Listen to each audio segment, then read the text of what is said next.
Good morning. It is Elisa James with another experts interview here live on Facebook and also in YouTube today. Thank you so much for joining us live. Now, as usual, I have a fantastic guest here this morning, and we're going to be talking about raising emotionally intelligent children. Now, this is a very important topic today. There's so many people out there that have really had enough of the lockdowns, enough of the stress, enough of the mental health disorders that we're all suffering from right now because we're going through a big world pandemic that is really affecting people on many levels of life. Now, when we're in family at home, and many of us around the world are in lockdown, I am here in Sydney too and have been for months, it can really start to take its toll. The kids start climbing up the walls. The adults are trying to homeschool and deal with emotional upheavals every single day. So this is a really important topic today, and that's why my beautiful guest, Stephanie, is going to come on shortly. Stephanie Pinto is an emotional intelligence coach who specializes in helping parents to create emotionally intelligent family culture at home. She's a certified emotional intelligence specialist and is a trained pediatric anxiety therapist and practiced as a speech pathologist for more than 10 years. So you are in fantastic hands today. Please welcome to the show, Stephanie Pinto.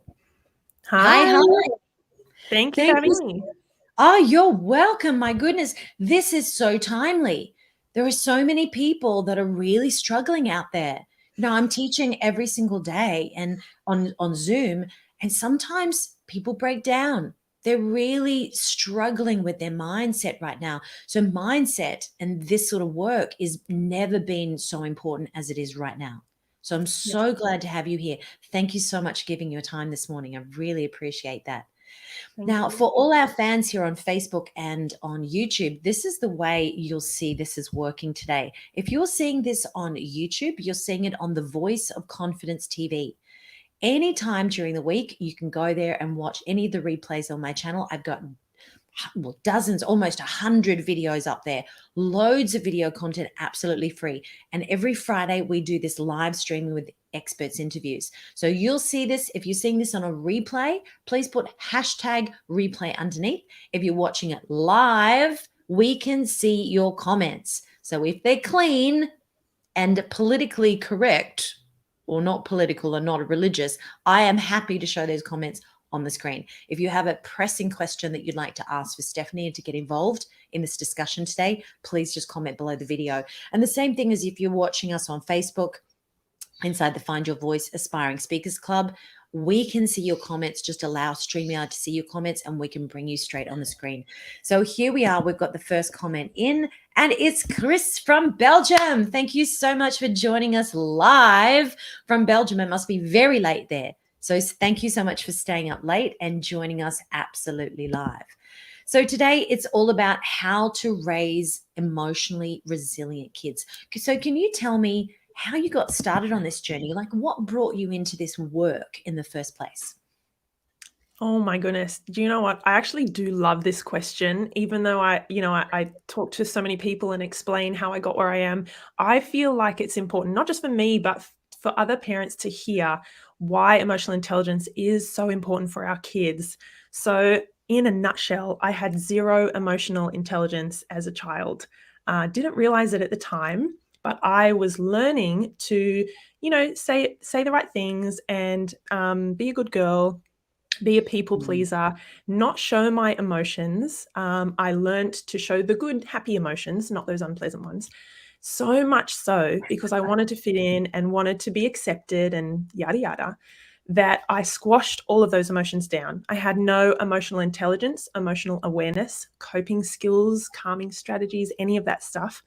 So I wasn't one of the kids who blew up and, got to manage their emotions and lashed out or were aggressive. I went inward and I shoved them down and I squashed them and I was a good girl. I had great grades. I had great friends, but I developed a crippling anxiety. Also didn't know that at the Wow. time because I had no Yeah. emotional awareness, no emotional intelligence. And all I knew was that when I got quite nervous and anxious, I would faint. So Why? Because you hold your breath. that was my Yep, stress yep. response. I didn't just get the heart racing, the sweaty hands.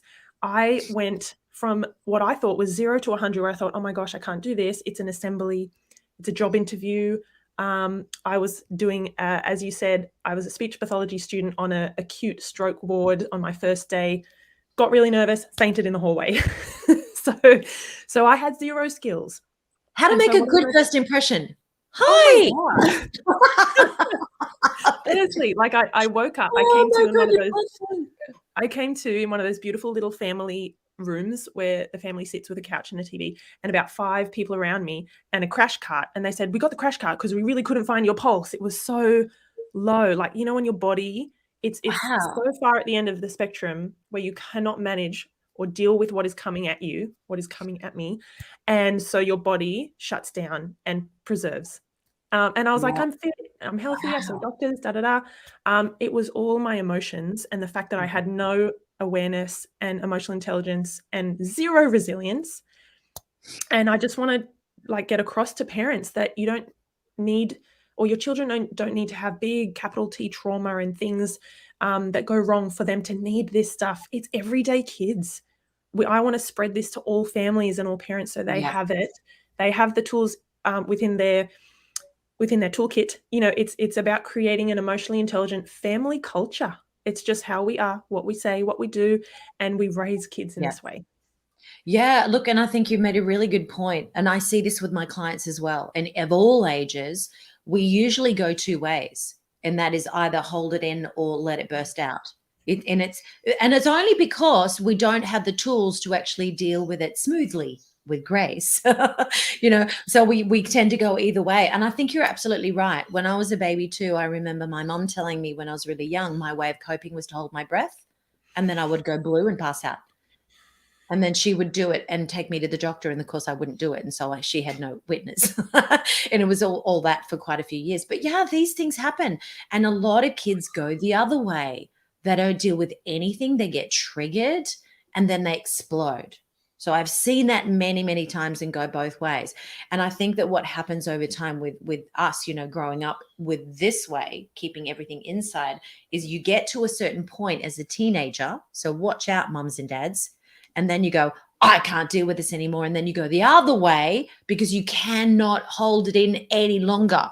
It's like a time bomb ready, waiting to go off. So why is this so important for us to get hold of now? Like, why do we need to learn this? You know Emotional what? EQ. Ah, yes.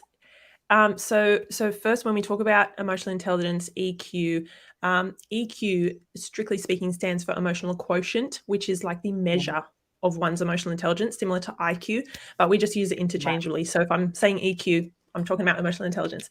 And the right. reason there is so much research now, so much information that we have over the last 20, 30 years that has come up to the surface and that's been done on emotions, behavior, neuroscience underneath emotions and behavior for our kids. Our parents didn't have this information when we were growing up, right? So they Yeah, did the best they could, of course. 99.999% of parents do, but yet they didn't have this information about how to help their kids navigate through some of those big emotions. So I often go through when I'm doing a webinar or a workshop or something, I say, look, guys, here are the top 10 reasons that I've gathered from research. It's not just my opinion as to yeah, why emotional intelligence is so critical for our kids. And some yeah, of those really big ones that parents like resonate with parents, they go, yeah, number 3 and number 5, they pick out those ones. Some of them are that emotional intelligence skills is having those skills is a protective factor against anxiety and depression. So yeah, it actually supports our kids' ability to express their emotions, not bottle them up, not let them blow up, but have that awareness of their emotions, be able to express them and regulate them, yeah. with help, of Bingo. course. Yeah, So it's a protective factor. Kids with emotional intelligence skills have more emotional self-awareness, of course. They are more empathetic. They have closer relationships with their parents, which I love as a parent. Absolutely. Oh Yeah. my gosh, it helps them to deal with conflict, conflict resolution, which happens in, that's not just an adult term in, workplaces, but it's in the playground, in the classroom with siblings and things like that. And we actually know that kids with emotional intelligence skills are less likely to turn to drugs and alcohol when they are in those later teen years to manage big emotions, strong emotions, Wow. difficult things, adversities, which we know are inevitable. So Yeah. it Yeah. just builds that resilience. I think it's a no-brainer for me. Yeah. Look, absolutely. And I'm right on the same page. This is so important for everybody. So what are the impacts of kids that don't have these EQ skills? Well, how does that Yeah. play out in the classroom and the playground from your Mm. experience? Well, I don't wanna answer a question with a question, but have you seen or do you know those kids who do seem to go from 0 to 100 and blow up at the slightest, thing that has happened? You know, they struggle to share or to think of Yep. others. They seem very egocentric and very selfish, so they're lacking Yeah. that empathy. Yeah. They can't this was me. I could not deal with conflict or with arguments or with disagreements. Couldn't do it. I just crumbled. Even in Yeah. my first relationship with my more or less, with my boyfriend who's now my husband, if we had an argument, oh my God, I would crumble and I would fall apart. I did not have any strength, any skills to deal with those difficult situations and speak up. Yeah. So not having emotional intelligence in the classroom, in the playground, it impacts relationships, that sense of confidence as well, their resilience. And we actually also know as well from research that kids who lack emotional intelligence actually perform worse academically than those who do have emotional intelligence. And when I first looked at that piece of research, I thought, where's that coming from? Like, let's nut that out. It's because when a child is able to manage big emotions, things that are going on in their life, maybe mum and dad having issues at home, or that boy who said he's going to get me at recess, or this test that I'm so nervous about and I have anxiety. When you can manage those emotions Yeah. and deal with them and have some coping strategies, which is emotional intelligence, then you are able to perform better and do better on the test. You're able to listen to the teacher and absorb the information. Your mind isn't like worried about all the other stuff, emotional stuff that's going on. So huge impacts. Yeah, and it looks like, oh my goodness, I want to start straight away. It's like, I love what you do. It's so brilliant. Let's just change tack here because we've got a few comments coming in. Let's have a look. We got Beautiful Ice is here. Good morning, pretty women. I'm super excited about this interview. Very timely topic, which is great. And Chris from Belgium has chimed in and said, so true, because people think rationally, not rationally, but emotionally. Yes, they're not. Mm. And when you don't have those skills, we get triggered and we just react instead of respond. And this Yes. is what's going on. Children don't have those tools yet. And so if Mm. we don't have the tools as parents, I remember this happened at my home many times, that our parents I would get triggered, my parents would get triggered, and then everybody just blows up. It's like, well, if that's your dynamic, what are we going to recreate as adults? What we know, right? So this is I think you're doing the right thing, because you've got to start with the parents, teaching them these emotional intelligence skills, because we have to be a role model and not tell them what to do. I remember my parents just telling us what to do, right? Telling us, how dare you blow up, or how dare you lose your temper, or whatever, but they're allowed to lose their temper.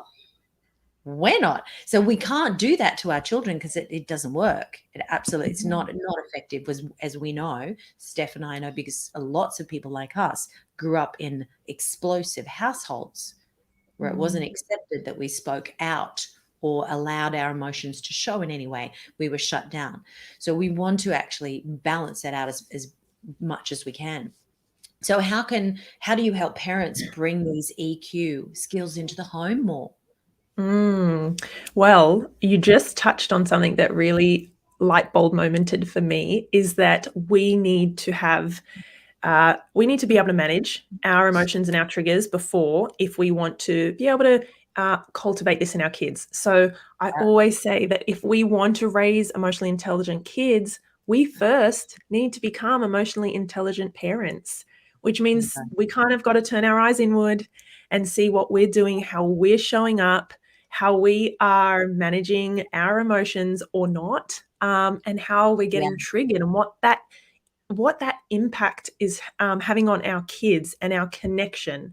So, doing some work, I suppose, on ourselves first, so that we can then model this to our kids. And so for me, it's about, bringing it into the home can be so simple in that you're opening the conversations, you're opening that can, whereas maybe before you guys didn't talk about it so much, how you're feeling, what's going on, what happened, what's coming up for you, da da da. Like, that wasn't so much in my home growing up, and I didn't learn that it was normal or natural to talk about emotions. So I think normalize it, that we talk about emotions, and have the conversations. If you have younger kids, like preschool or primary school age kids, there's such an abundance of resources and tools and books out there now, even in the local shops like Kmart and Target and things like that. If you're in Australia, you don't need to go to a specialized bookstore. There are beautiful books on emotions and stories and feelings and things like that kind of take the pressure off us as adults if we want to start having those conversations. It's just about normalizing it, bringing it into the home, having the conversations, noticing emotions in other people on TV and characters and things like that. And just taking away, I think, that stigma of, we don't talk about emotions, or sweep them under the rug, or they're messy, they're fluffy, they're childish. We don't want to hear that. Go to your room, come out when you're calm. Like, getting rid of that mentality and being with our kids, connecting with them in those hairy, noisy, loud moments, rather than saying, go away. And whenever you just simmer down and get over it and time passes, then I'm ready to chat to you. So that in itself sends a big message, shifting that dynamic. Yeah, look, absolutely. And I think you're right that the main problem that we have is that when the parents allow their triggers to get out of control, of course the child has nowhere to go. They can't assess things because they don't have the tools. So we have to be the bigger person in the picture. We have to be the adult in the room, and then stand up and then watch our own triggers and make sure that we don't trigger. And this has been a real learning curve for me, Steph, because I grew up like you did, in a very different environment. And so I raised my son probably very similar environment as well. And he had lots of issues growing up, the same as I did. And we're still navigating all those through. And he's 36 now. So we're still, working out all those patterns of behaviors. But now that I've become a mum again, and I have two little children through my partner, this has been a real eye-opener for me, because I did not want to recreate what I did the first time unintelligently. It's been such a great gift to have this older wisdom and say, okay, I can feel myself getting triggered because of that bullying that went on when I was 7, or something. And so me getting triggered is not going to help the little girl that I'm trying to help right now. It's not going to help at all. I've got to really watch my mood, my temper, my words, my triggers myself, to be a really good role model. And that takes a lot of mindfulness, my goodness, but it does change things massively. It's so exciting. We just got a few more comments coming in. Let's have a look here. So Facebook user, because we don't know, they didn't allow StreamYard to see the comment. That's what we usually see. So thank you so much for commenting. We don't know who you are. We'd love to know your beautiful name. Yes, and managing the big feelings we are all having with the pandemic. Absolutely. Yes, the whole world is in this right now. We all need tools and resources to be able to deal with our own feelings and our own mindset and our own world, to make sure that we can come out of this okay. And Isis said, oh my gosh, so true. Thank you for bringing this up, Stephanie. We need to be reminded about this as parents all the time. Absolutely. Chris has also said, I grew up in an environment where emotions were not shown. Yes. Yeah. Yeah. How many of us did? Mm. How many of us grew up in this? But it's never too late, guys. We've got Steph here. So tell people how they can work with you. What does that look like? Yeah, I would love to. Look, I'd love if anyone wants to have a chat and speak to me about what's coming up for them and if they need some support. And even, sending me a message on Facebook is an easy way to find me. On my website as well, there's a space where you can contact me and have a chat. And that's just through stephaniepinto.com. Great. I'll just And put that on the if screen. you're wanting to sort of join the conversation about this and see how you can just start bringing elements of it into your life and into your home and into your family, then I would love you to join my Facebook group, which is called Let's Raise Emotionally Intelligent Kids. That group, Right. honestly, I can see this is resonating with people. There is such momentum. It's just growing day by day. People are flooding in and really wanting to learn how to do this with their family. So get in touch in one of those ways. I would love to have a chat and see what we can do. Yeah, look, absolutely. And you'll see these links underneath the video that you're watching right now. So if you're on Facebook, my beautiful assistant Ice has put all the links how to contact Steph on there. You can share this, please, if your parents watching this and you know somebody that's suffering in silence and really struggling, please put them in contact with Steph. Share the video, share. Let's get it out as far and wide as we can so we can help as many people as we can. The same as if you're watching this on YouTube, I will make sure that these links go directly underneath this video so you can share that as well and get the word out. Thank you so much. Thank you so Thank much. you. If you were going Thank to leave one little golden nugget for the parents out there today, what would it be? Ooh, golden nugget.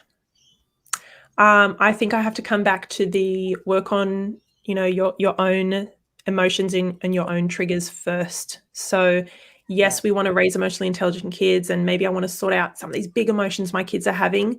But like you said, Elisa, if we are not managing those triggers and they bubble up and we flip our lid and we say or do something we regret or we shout or we smack, we are not coming from a place of calm and compassion and understanding and love with our kids. We are literally just adding fuel to the fire.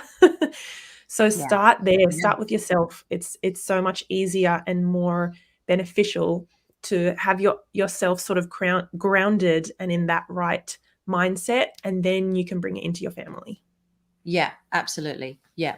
Fantastic. Thank you so much for your love, your support, your passion, your enthusiasm for what you do, because one person at a time, you're changing the world, which is super important. Thank you. Thank you so much for having me. You're very, very welcome. It's been my pleasure. I hope you enjoyed the show, everyone. Today, this is Experts Interview. I'm your host, Elisa James, holistic voice and presentation coach. You've got all those links underneath the platform that you're watching. So get in touch with Steph, get involved, and start getting emotionally intelligent. We'll see you next time. Bye.